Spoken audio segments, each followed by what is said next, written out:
Hi, what's up guys? Alexander Bosko here, and today I am going to show you guys how to cancel your Disney Plus subscription.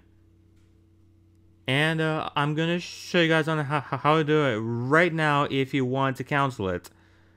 So go to your profile picture right here and go to account right here. And go and click on right here, and I am paying it monthly. And you're in, and now click on cancel subscription. Okay, this is just a little survey thing.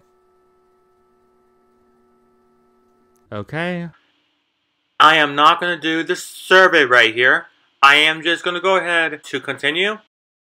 And I'm going to click on no thanks, cancel Disney Plus.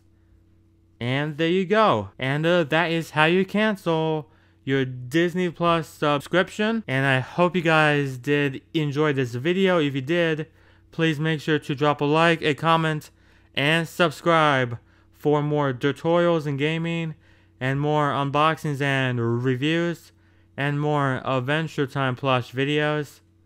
And please make sure to subscribe if you are new as well, and turn on the upload notification bell so you guys don't miss a video from me every time I upload a video. And also leave a comment and a like if you are new as well. And now this will be Alexander Bosko now signing off, and peace out. Bye guys.